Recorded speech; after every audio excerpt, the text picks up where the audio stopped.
Welcome back to the show. Thank you. It's good to be here again. What a time to be a politician. Do you think it is the end of America, as many people are saying? I mean, to put things in perspective, we have seen darkness and wretchedness. I know a lot of people like to sort of whitewash our history, but we have had very dark, very painful days. We've seen domestic terrorism, thousands of Americans being lynched, children being bombed in churches. But the power of America has not been what's happened to us. It's been how we have overcome those things. Right. And so in this moment here in America, this is a defining moment for us. We are at another crossroads. And what excites me traveling all around the country is I just see the energy of people, many of whom who will openly admit, hey, I was on the sidelines before, I wasn't engaged. But now they're energized and they're getting out there and they're taking responsibility for this democracy. And you know, that saying from King, everybody likes to quote, the arc of the moral universe is long, but it bends towards justice. I actually don't think so. I think that we have to be arc benders and bend it towards justice. And you'll see a lot of people stepping forward to do that. Do you think then,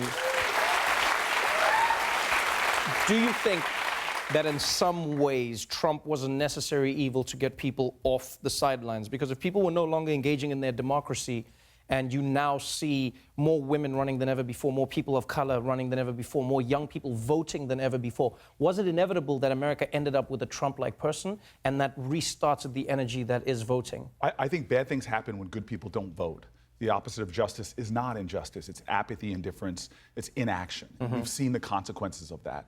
But now I think you're right. I think that the collateral consequences, the benefits, should we say, of a lot of the darkness we're experiencing now is a whole bunch of people are getting involved and getting engaged. And we're going to see, really, we're going to see America in this crop of new elected leaders, from Stacey Abrams to Beto. I mean, I go around the country and see the people that are rising. So, look, I have a saying I learned from a woman on the 5th floor of the projects whose son was murdered in the building that I would eventually move into. She taught me that hope isn't this like feeling you get, oh, there's a sun on the horizon. Hope is not external. Hope is internal. It's the active conviction that despair will not have the last word. And so you see a lot of people, no matter how dark it is or how many defeats we may face, they say, I am not going to be defeated. I am going to respond. I am not going to let Donald Trump or despair or hate have the last word. I'm going to come forward. And that's the energy that's going around the country. Let's talk about the plans then. Let's talk about the plans of the Democrats, because like I don't know how to break this to you, but like many people think Democrats are horrible politicians, right? Nice people, horrible politicians.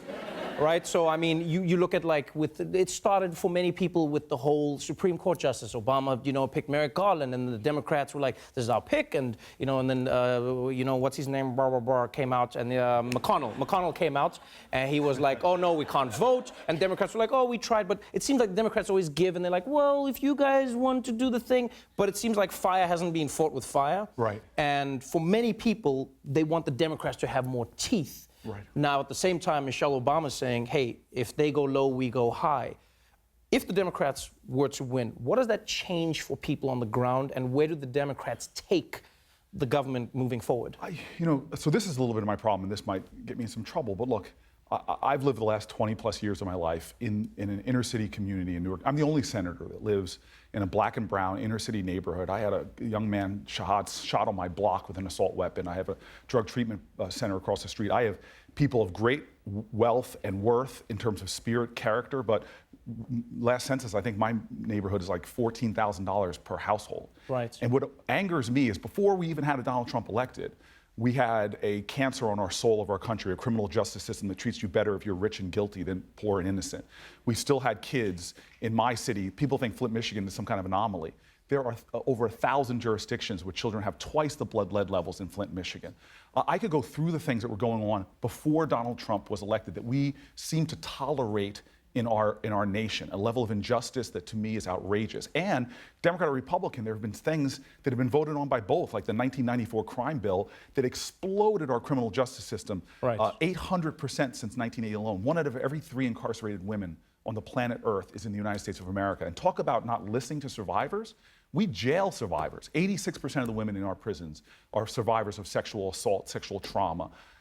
And so I'm one of those folks that every day I get up in my community, a great city that's on the move, God bless Ras Baraka, our mayor, but I see every single day the unfinished business of Democrats and Republicans, Right. all of us. But then do you think the people can move forward then? Because, I mean, you see these issues, and now I was looking at what many voters were asking for. They go, these elections are coming up. What do you want to see? And one thing I found interesting from both sides, Republican and Democrat, was people said, can they move things forward? Can Congress actually get something done? Can they work together?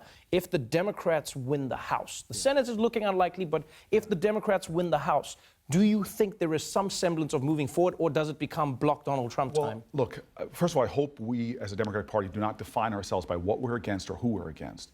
We have to define ourselves by what we're for and our willingness to do the work to get there. What I worry about is I've traveled around the country now. Very quietly, I went into the Midwest, met with farmers, Republican farmers, listening to them, and it is obvious, I'm sure you've seen this, you go around this country, we have a sense of common pain, right. Healthcare, common pain, working harder than your parents did, making less money, common pain, worry about retirement with security.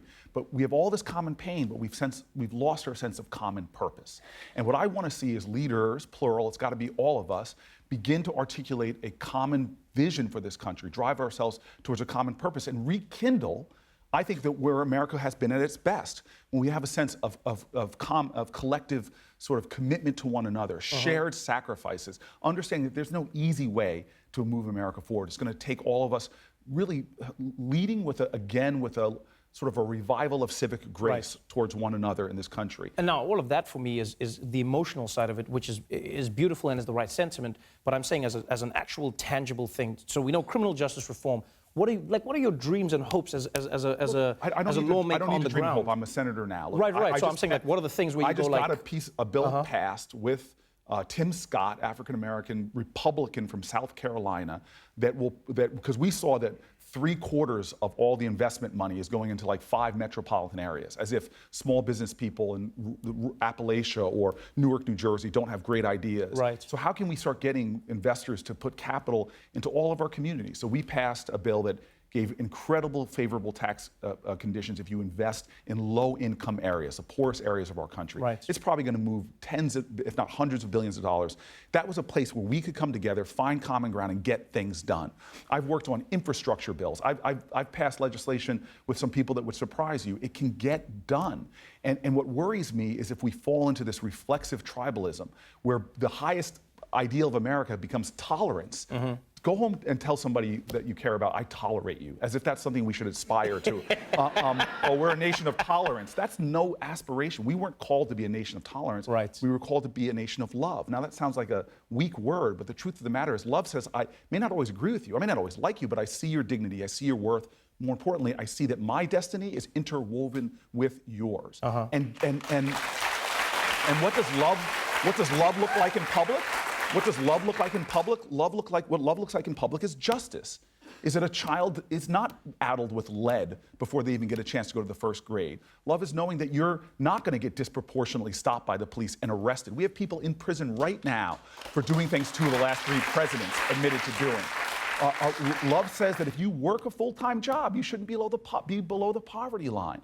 Love says that, hey, America, we say we love our children. That's a great rhetoric. But why are we the only nation? In fact, the Congo and Afghanistan have paid family leave. But we have parents in this country and mothers, single moms, who have to make the most difficult decisions every day to be at home or in the hospital with a sick child or to stay at work. There's so many issues that should unite Americans that violate our values, that are incongruent between what we say about ourselves and the realities that our fellow person lives. And so this is what gets me about people. Tomorrow's this election day. I'm sorry, not voting is not an act of rebellion. It's an act of surrender. You're surrendering the idea of this country and it bothers me. People say, oh, it doesn't matter who gets elected, who doesn't. I'm sorry. I live in a community where people are at the margins. It does matter who's elected.